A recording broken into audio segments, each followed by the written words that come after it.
shock en pediatría y sepsis neonatal. Entonces, como mencionaba, el día de hoy vamos a hablar sobre shock distributivo. Comenzamos. Bueno, el shock distributivo se produce por un tono vascular anormal, ¿no? Que nos va a ocasionar una vasodilatación y una disminución de la resistencia vascular sistémica, ¿no? Y además del tono vascular normal vamos a tener una mala distribución del flujo y del volumen sanguíneo circulante, ¿no? Que nos va a conllevar a una perfusión inadecuada. El shock distributivo generalmente se asocia a un gasto cardíaco normal o aumentado. Entonces, dos características, ¿verdad? Tono vascular anormal y mala distribución del flujo sanguíneo. Esto puede resultar en una hipovolemia relativa, ¿no? Por el aumento de la capacitancia venosa, ¿no? O sea, la cantidad de líquidos es normal, pero por la vasodilatación que existe, como que la sangre queda empantanada, como que no hay una buena circulación, ¿verdad? La administración de fluidos puede ser insuficiente para compensar esta pérdida del tono vascular. Y en este caso, en este tipo de shock, la hipotensión puede ser un signo precoz debido a la disminución de la resistencia vascular sistémica, ¿no? Hemos venido mencionando de que la hipotensión es un signo tardío, ¿no? En el shock descompensado, cuando ya se vencieron los mecanismos compensatorios, pero en el shock distributivo, la hipotensión puede ser un signo precoz. Y la perfusión a órganos vitales es inicialmente mantenida incrementando el gasto cardíaco, ¿no?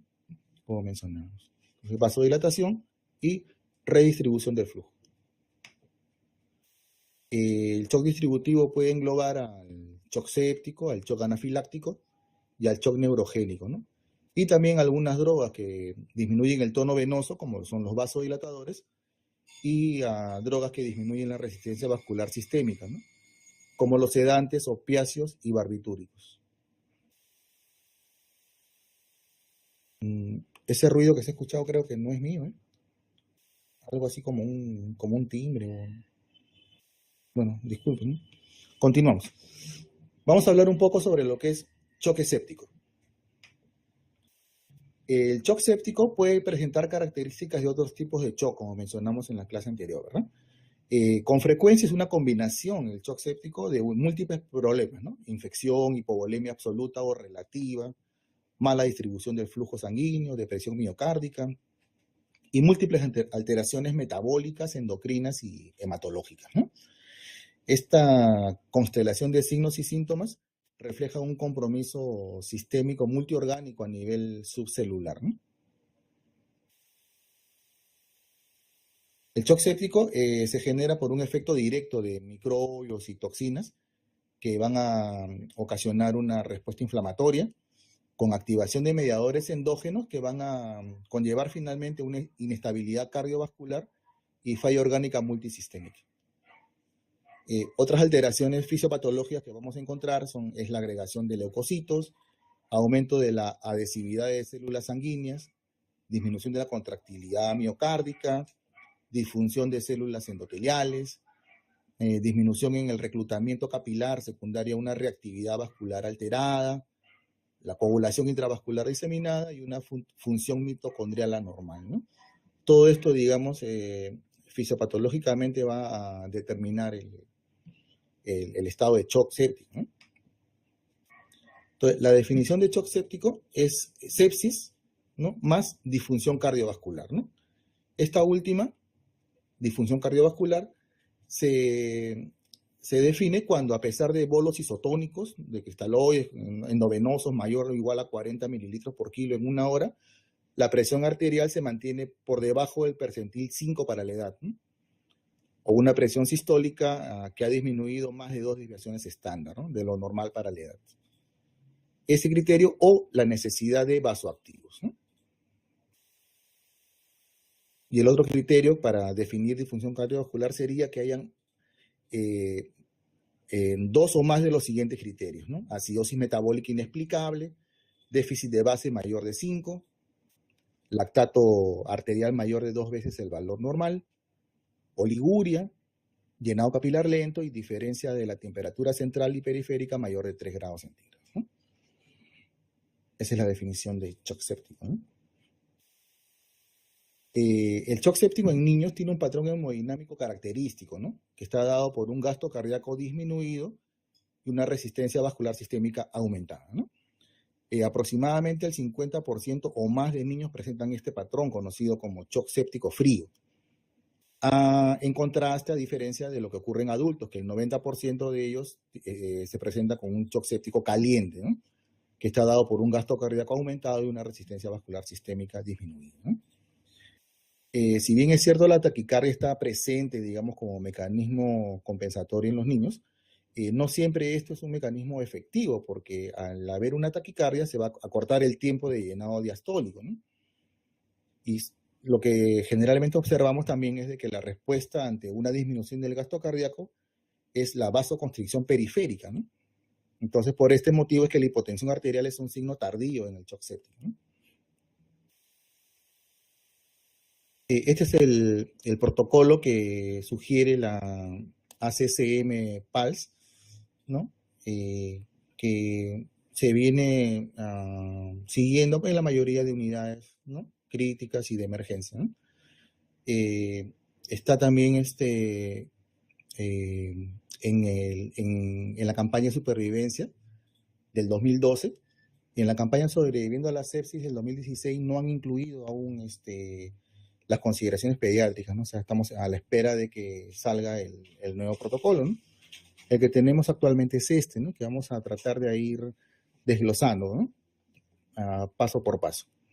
Entonces, en el minuto cero hay que reconocer en el niño el estado de shock, ¿no? Al niño en el estado de shock. Entonces, por lo general se hace reconocimiento en base a dos criterios, ¿verdad?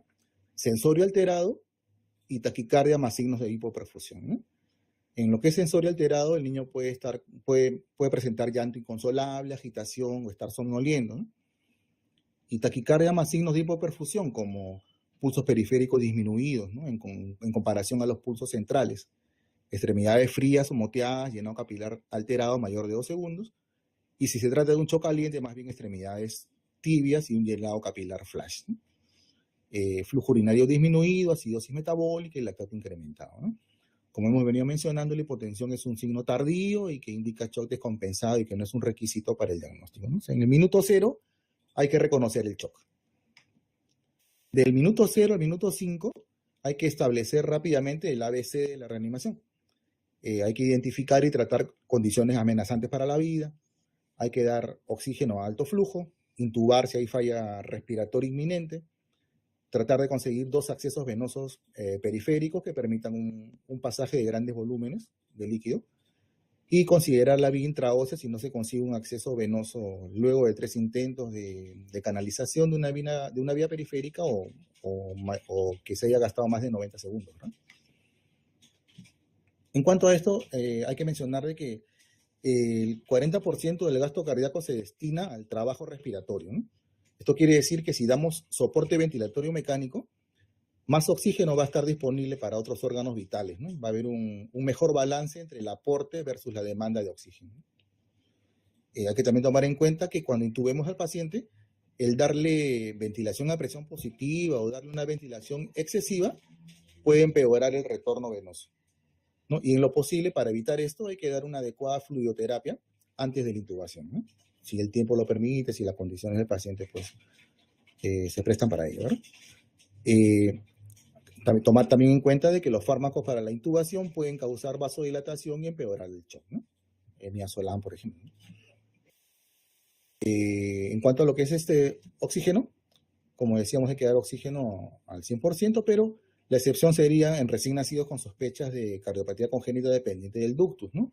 En estos casos es aceptable una saturación entre 75 y 85. Bueno, ahora ya estamos en el minuto 5 al minuto 15 y acá se va a hacer pues la fluidoterapia, ¿no? La resucitación con fluidos. Como mencionábamos en la clase anterior, iniciamos con un cristaloide isotónico y vamos a dar 20 mililitros por kilo endovenoso en 5 a 10 minutos en el shock descompensado, ¿no? Y mencionamos también de que si el shock era compensado, se da el mismo bolo, 20 mililitros por kilo, pero se va a pasar un poco más lento, hasta en 20 minutos, ¿verdad? De 5 a 20 minutos. Si estamos sospechando de que el shock puede deberse a una anafilaxia, hay que rápidamente darle epinefrina intramuscular. Hay que monitorizar frecuencia cardíaca, presión arterial, saturación de oxígeno, colocar una sonda urinaria para medir diuresis. Y hay que aprovechar en este momento para muestrear, ¿no? Hemocultivo, hemograma, bueno, biometría hemática, creo que le llaman en México, una gasometría o examen de gases arteriales, electrolitos, calcio, glucosa, pruebas de coagulación y lactato, ¿verdad? En este caso, las metas en este momento van a ser normalizar el nivel de conciencia, normalizar la frecuencia cardíaca respiratoria, normalizar el llenado capilar, la presión arterial, obtener pulsos distales palpables y una diuresis mayor de 1 cc por kilo por hora. Ahora, del minuto 15 al minuto 30, vamos a corregir las alteraciones de la glucosa, el calcio y el electrolito si es que los hubieran. Si estamos sospechando en un shock cardiogénico probable, hay que iniciar rápidamente vasoactivos, ¿verdad?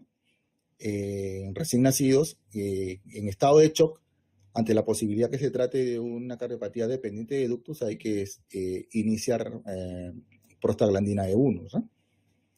Hay que, en este momento, minutos 15 a 30, tratar de iniciar los antibióticos, procurando de que esto sea siempre dentro de la primera hora de tratamiento. Y se puede repetir bolos de 20 mililitros por kilo si persiste hipoperfusión, hasta un total de 60 mililitros por kilo, ¿no? Hay que evaluar las metas terapéuticas que hemos mencionado después de cada bolo, ¿verdad? Estas dos láminas que voy a pasar ya las hemos comentado en la clase anterior, simplemente para fijar conceptos. En el shock descompensado, o sea, en el shock hipotensivo, ¿no? Si no hay sospecha de shock cardiogénico o de shock obstructivo, vamos a dar un bolo de 20 mililitros por kilo de cristalóide isotónico en 5 a 10 minutos y se puede repetir hasta 3 veces, ¿no? En algunos casos hasta 4 bolos, si es necesario, mientras no aparezcan signos de sobrecarga, ¿no? Como hemos mencionado, disminución de la oxigenación, crepitantes, ritmo de galope y hepatomegalia. Y en el shock compensado, con presión arterial normal, el bolo va a ser de 20 mililitros por kilo, pero en 5 a 20 minutos con monitoreo cuidadoso, y se pueden indicar bolos adicionales según la respuesta del paciente, ¿no? Mencionamos también de que el exceso de bolos agresivos puede ser perjudicial en shock cardiogénico, en cetoacidosis diabética, en el síndrome de secreción inapropiada de hormona antidiurética, malnutrición grave, anemia severa y en enfermedad febril severa, ¿no? Entonces, si hemos dado ya la fluidoterapia y no ha revertido el shock, vamos a, en el minuto 30-60, vamos a establecer que se trata de un choque refractario a fluidos, ¿verdad? Entonces, en este caso hay que reevaluar la causa probable de shock, ¿no? Si el shock es hipovolémico, probablemente hay que reevaluar las pérdidas, hay que continuar fluidos de reemplazo, considerar coloides, ¿verdad? Si la sepsis es, como mencionábamos, refractaria a fluidos, hay que iniciar vasoactivos, ¿no? Por vía periférica o por vía intraósea hasta disponer de una vía central. Para obtener este acceso central hay que hacer uso de sedación y en algunos casos también de atropina, ¿no? Para facilitar el procedimiento, ¿no? Del acceso venoso central y también de la intubación, ¿no? Hay que monitorizar en este momento, además del monitoreo clínico que hemos mencionado, hay que tratar de ir vigilando la presión arterial, si es posible la saturación venosa central de oxígeno y la presión, la PVC, ¿no? La presión venosa central, ¿no? Aunque estos aspectos cada vez se están recomendando menos, ¿verdad? En este momento las metas van a ser tener una diuresis mayor de 1, un lactato menor de 4, una presión venosa central entre 8 y 12, una presión de perfusión de 65 y una saturación venosa central mayor a 70, ¿no? La presión de perfusión viene a estar dada por la presión arterial media menos la PVC, ¿no? Pero como mencionaba, cada vez se recomienda menos, cada vez se está dejando de usar más PVC y la saturación venosa central de oxígeno, ¿no? Luego vamos a redondear más este concepto. Y finalmente, si el shock es de tipo hemorrágico, bueno, lo que corresponde es transfundir sangre, ¿no? También como mencionábamos en la anterior clase. Si se trata de un shock frío, el medicamento de elección vendría a ser la adrenalina, ¿verdad? Y si es un shock caliente, el vasoactivo de elección es la noradrenalina, ¿no? Como mencionaba, vamos a tener una clase sobre vasoactivos. Aquí simplemente para precisar de que la dopamina se usa cuando estamos frente a un shock normotensivo, la norepinefrina cuando se trata de un shock hipotensivo y con vasodilatación, y la epinefrina cuando estamos frente a un shock hipotensivo y con vasoconstricción, ¿no? Entonces, shock frío, adrenalina, primera opción. Shock caliente, noradrenalina, ¿no? La dopamina prácticamente se recomendó durante muchos años como primera elección en shock frío, pero bueno, ya se ha dejado de recomendar y en muchos lugares ya no se usa, ¿verdad? La primera opción sería en shock frío, adrenalina. Bueno, esto vamos a pasarlo, ya como les comentaba, va a haber una clase sobre vasoactivos. Entonces, si se mantienen, digamos, las características de shock después de la fluidoterapia y aún habiendo iniciado las aminas, bueno, en este caso lo que recomienda el protocolo es administrar hidrocortisona, ¿no? Y si aún así persiste el shock, hay que descartar fusión pericárdica, neumotórax, embolismo pulmonar, arritmias y emergencias endocrinas, ¿no? Insuficiencia adrenal, hipotiroidismo.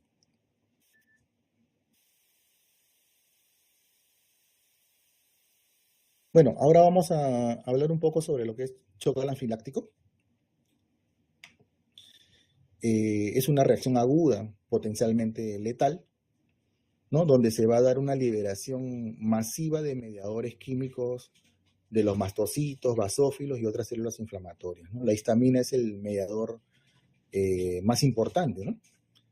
Y esto va a ocasionar una vasodilatación y un aumento de la permeabilidad capilar, ¿no? Con salida masiva de fluidos al espacio extravascular, ¿no? Vasodilatación y aumento de permeabilidad, ¿no? Esto puede causar la pérdida de hasta un 35% del volumen circulante rápidamente, ¿no? En aproximadamente 10 minutos, ¿no? Y la anafilaxia puede progresar a un paro cardiorrespiratorio.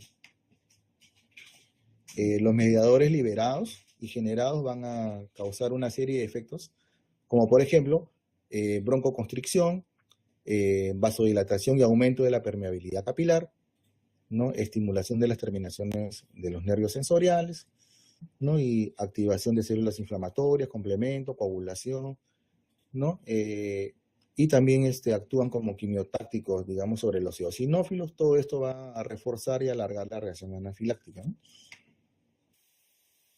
En el shock anafiláctico, el inicio de síntomas, signos y síntomas ocurre en segundos a minutos luego de la exposición a un agente, que puede ser una picadura de insecto, un medicamento o un alimento, ¿no? Que es lo más frecuente. La reacción anafiláctica va a involucrar múltiples órganos y sistemas, ¿no? Como es la piel, el aparato respiratorio, cardiovascular, gastrointestinal, ¿no? Y también puede haber compromiso de sistemas distantes al lugar de la exposición, ¿no? En niños, la taquicardia es más frecuente que la hipotensión, a diferencia del adulto, ¿no? Y en recién nacidos es más frecuente la aparición de síntomas respiratorios que hipotensión o shock, ¿no? En cuanto a lo que son los criterios diagnósticos, la anafilaxia se dice que es muy probable cuando se cumple uno de los tres criterios siguientes, ¿no? El número uno, que sea un inicio agudo, que comprometa piel o mucosas, ¿no? Urticaria generalizada, prurito, eritema, sofoco, edema de labios, úvula o lengua, más uno de estos dos, ¿no? El compromiso respiratorio, ¿no? Disnea, sibilancias, estridor, hipoxemia, o disminución de la presión arterial, ¿no? O síntomas asociados de difusión orgánica, ¿no? Como hipotonía o incontinencia, ¿no? Primer criterio. Segundo criterio, aparición rápida de dos o más de los siguientes síntomas, ¿no? Afectación de piel o mucosas, compromiso respiratorio, disminución de la presión arterial y síntomas gastrointestinales, ¿no? Como dolor abdominal, cólico, vómitos, ¿no? Y el tercer criterio diagnóstico podría estar dado por la disminución de la presión arterial en minutos o algunas horas, ¿no?, tras la exposición al alergeno, ¿no?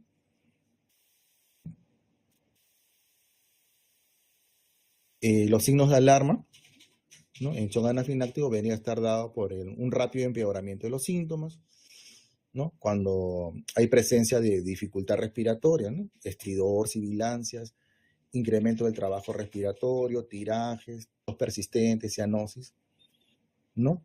También otro signo de alarma vendría a ser los signos de hipoperfusión, dolor abdominal, vómitos persistentes, hipotensión, arritmias, síncope y disminución del nivel de conciencia, ¿no? Frente a estos síntomas hay que actuar rápidamente, ¿verdad? Bueno, este es un algoritmo, ¿no?, de manejo, ¿no?, en el cual hay que hacer siempre la evaluación del ABC, ¿no? Ante una parada cardiorrespiratoria hay que dar rápidamente RCP, ¿verdad? Si hay afectación respiratoria, hipotensión o colapso, inmediatamente hay que administrar adrenalina intramuscular, ¿no? Si hay hipotensión o colapso, hay que dar oxígeno a alto flujo, fluidoterapia con suero fisiológico 20 mililitros por kilo. Si hay estridor, hay que administrar oxígeno y adrenalina nebulizada. Si hay sibilantes, hay que dar oxígeno y salbutamol inhalado, ¿verdad? Entonces, si no hay respuesta en 5 a 10 minutos, hay que repetir la adrenalina intramuscular, repetir el bolo de fluidos y preparar adrenalina intravenosa, ¿no? Si el distrés respiratorio no responde en 5 a 10 minutos, hay que administrar adrenalina intramuscular y nebulizar con budesonide, ¿verdad? Inclusive en algunos casos hay que usar corticoides intravenosos, ¿no?, como vamos a mencionar en un momento, ¿no? Corticoides endovenosos y antihistamínicos, ¿no?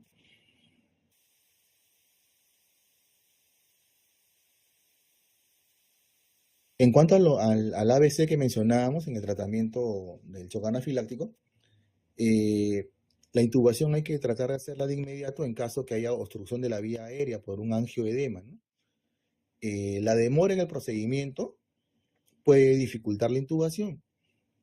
Y si fracasamos en el intento, esto puede agravar el edema, ¿no? Entonces hay que también tener en cuenta y estar listos porque una cricotirotomía puede ser necesaria, ¿no? Hay que administrar oxígeno al 100%, como hemos mencionado. La fluidoterapia tiene que ser agresiva, con bolos de cristaloides de 20 mililitros por kilo según necesidad. Y hay que monitorizar al paciente, vigilar diuresis, ¿no? La adrenalina intramuscular, como hemos mencionado, es el primer y más importante tratamiento, ¿no? En los niños hay que dar una dosis de 0.01 miligramos por kilo, máximo 0.3 miligramos.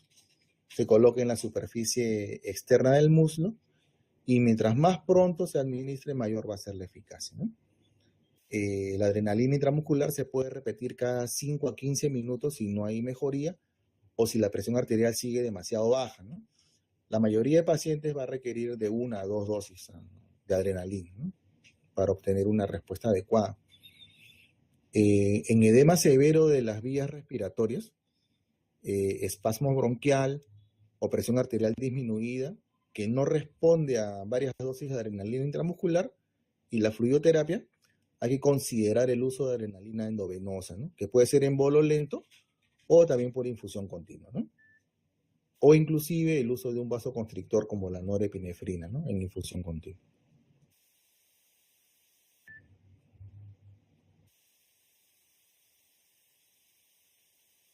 Esto es muy importante, ¿no?, de que los antihistamínicos y los corticoides son adyuvantes en el tratamiento, pero más no hay que utilizarlos en reemplazo, en lugar de adrenalina, ¿no? O sea, la adrenalina tiene que colocarse sí o sí y hay que complementar, digamos, con el tratamiento con antihistamínicos y corticoides, ¿no? Los bloqueadores H1 van a reducir el prurito y la intensidad del angioedema y también pueden aliviar los síntomas nasales y oculares, ¿no? Y también se menciona que la combinación, la asociación de anti-H1 y anti-H2 resulta más efectiva en el control de los síntomas cutáneos que los anti-H1 solos, ¿verdad? Acá en Perú lo que usamos es clorfenamina, ¿no? Clorfenamina, que podríamos combinar con ranitidina en este caso, ¿no? En cuanto a corticoides, son poco útiles en la fase aguda, pero puede prevenir la fase tardía de la anafilaxia, ¿no? Y por lo general lo que se usa es la metilprednisolona o la hidrocortisona, ¿no? Endovenosa, ¿no? Y se puede indicar por 3 días como máximo, según refieren en esta bibliografía, ¿no? Se puede usar un broncodilatador en caso de espasmo bronquial, que no se dé con adrenalina, pero los broncodilatadores no previenen ni reducen la obstrucción de las vías respiratorias superiores, ¿no? O sea, no son útiles, por ejemplo, para prevenir o tratar el edema de la laringe, ¿no? Y glucagón se puede usar en pacientes que reciben beta bloqueantes. Glucagón tiene un efecto inotrópico, cronotrópico y vasoactivo, ¿no? Independiente del receptor beta. Y va a provocar una liberación endógena de catecolaminas, ¿no? En estos pacientes el glucagón puede ser de utilidad también, ¿no? Para el tratamiento del shock anafiláctico. Bueno, y para terminar la conferencia del día de hoy vamos a hablar un poquito sobre lo que es shock neurogénico, ¿no? El shock neurogénico se produce por una lesión en la médula espinal, que por lo general puede ser una lesión traumática, ¿no? O también puede ser ocasionado por una anestesia general o espinal, y también puede ser ocasionado por dolor o ansiedad, ¿no? En el shock neurogénico lo que vamos a tener es una pérdida súbita del tono simpático desde la médula espinal, ¿no?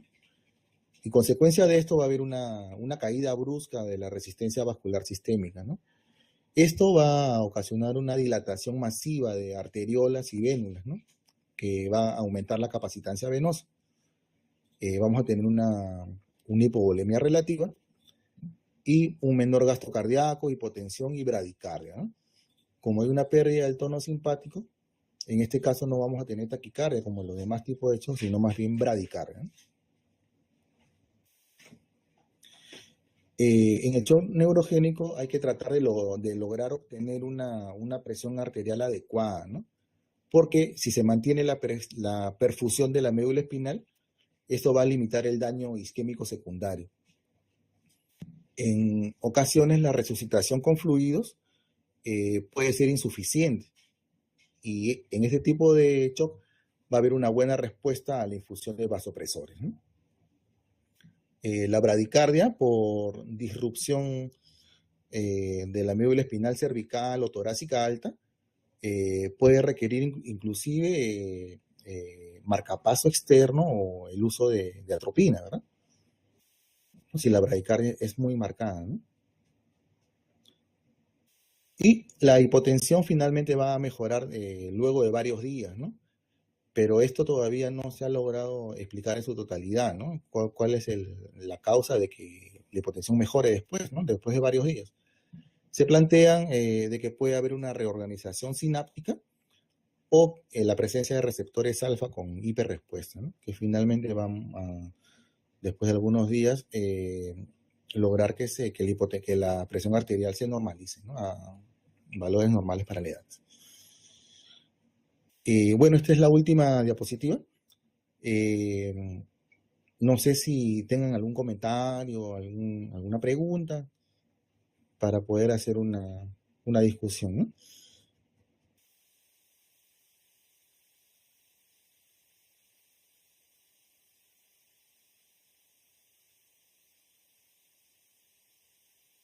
Bueno, el día de hoy, en el foro de expertos, no sé si pudieron revisar al doctor Miguel de Bolivia, nos preguntaba, porque la clase anterior comentábamos, ¿no? De que OMS define el shock en base a 3 criterios, ¿no? Llenado capilar, prolongado, extremidades frías y pulso débil y rápido, ¿no? Entonces, el doctor decía, bueno, pero si OMS dice que si no tiene las 3 características del shock, entonces que no se dé fluidoterapia rápida, entonces en el shock caliente, ¿qué significa? Que no se dan bolos. No sé qué opinan ustedes, ¿no? Al parecer, OMS en su definición de shock se refiere principalmente, me parece, al shock frío, ¿verdad? Ahora, como hemos revisado ahora en el shock caliente, shock distributivo, por lo general, lo que vamos a tener más que nada es una vasodilatación, ¿no? Patológica, ¿no? O sea, en estos casos no es tanto que haya una hipovolemia absoluta, sino más bien relativa, ¿verdad? Entonces, de repente no va a ser necesario precargar tanto, sino más que nada, de repente, el apoyo de aminas, ¿verdad?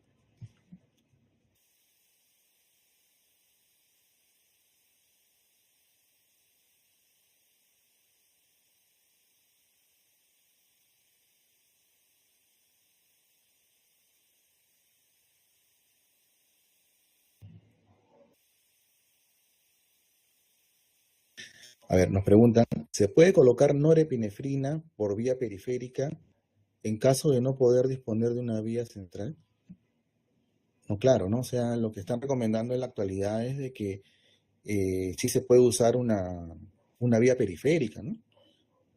En caso, en caso no haya, digamos, la posibilidad de colocar, de tener un acceso central, puede iniciarse por una vía periférica, ¿no?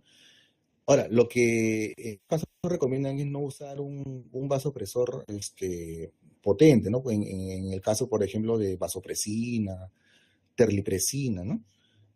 Adrenalina, norepinefrina sí se podrían usar por vía periférica, ¿no? Ahora, en mi unidad, cuando hemos tenido que usar inotrópicos por vía periférica, por lo general tratamos de usarlo un poco más diluido, ¿no? O sea, la dilución normal que siempre usamos es en 50 cc. En estos casos, pues buscamos que llevarlo a 100 probablemente para que en caso que haya una extravasación, etcétera, pues si es que hubiera alguna complicación, no esté tan concentrada la droga, ¿no?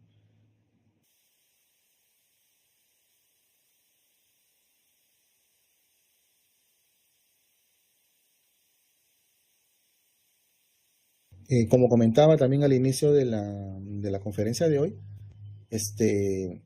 va a haber una clase exclusivamente para hablar de vasoactivos. Me parece a cargo de la doctora Gabriela Dávalos. Doctor Barbosa, no sé si me corrige. Va a haber una conferencia sobre vasoactivos, ¿no? En esto de vasoactivo hay algunas novedades, ¿verdad? Como las que les venía mencionando, por ejemplo, que la dopamina ya no se recomienda, digamos, como inotrópico inicial en el shock frío, ya se ha dejado de usar prácticamente en muchas unidades, ¿no? Entonces, algunos aspectos sobre los vasoactivos acá ya nos van a redondear, digamos, la idea, ¿no? Más en profundidad, ¿no? En esta clase de vasoactivos, ¿no? ¿Qué cantidad de norepinefrina? Bueno, por lo general se comienza con 0.1, ¿no? Con 0.1 microgramos kilo minuto y se puede ir titulando de acuerdo a la respuesta del paciente, ¿no? ¿No? Hasta, hasta 3 microgramos kilo minuto es lo que como máximo podría usarse, pero siempre hay que procurar de no exceder de 0.5 microgramos kilo minuto, ¿no?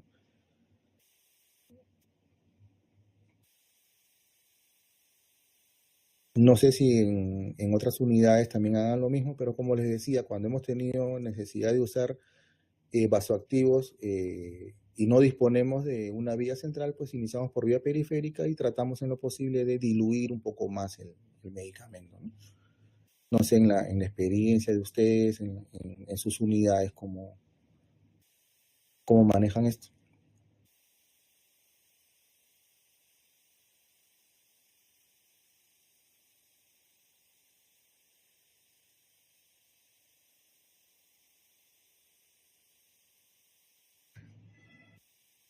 Doctora Dávalos, ¿cómo está? Buenas noches. Justo usted va a ser nuestra conferencista de la clase de inotrópicos.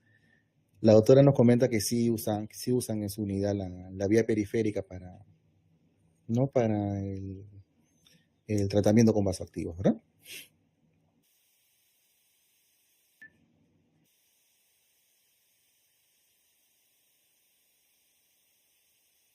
Dice, pero algunos pacientes sí tienen reacción local inmediata. Claro, hay que estar vigilantes, hay que estar al pendiente cuando se aplica vía periférica. Ante cualquier cambio, ante cualquier manifestación, hay que inmediatamente retirar la vía, ¿verdad?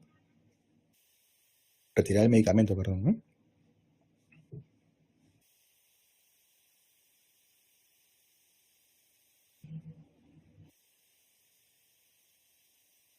Por lo que es prioritario conseguir una vía central. Claro, una vez que ya se logra conseguir una vía central, ya por ahí se pasan la- las aminas, ¿verdad? El tema es de que la mayoría de las veces eh, se, se detecta, digamos, a un niño grave, un niño en estado de shock, por lo general es en emergencia, ¿verdad? Entonces, en urgencias es donde se hace el manejo inicial, donde se dan las primeras atenciones. Entonces, no siempre hay un personal que tenga la destreza, la capacitación necesaria como para poder poner una vía central. Y hasta que esto se dé, pues, o sea, lo que recomiendan las guías es de que lo más pronto posible ya se pueda, pues, iniciar con el tratamiento, ¿no? Con los accesos venosos, si es que no se consigue el acceso, pues, una intraósea, la fluidoterapia, y los sinotrópicos, ¿no? Entonces, si hasta el momento, digamos, de que sea necesario el inotrópico no se consiguió todavía la vía central, pues hay que tratar de comenzarlo por vía periférica hasta que se consiga, pues también lo más pronto posible una vía central, ¿no? Para evitar estas complicaciones que nos menciona la doctora Dávalos.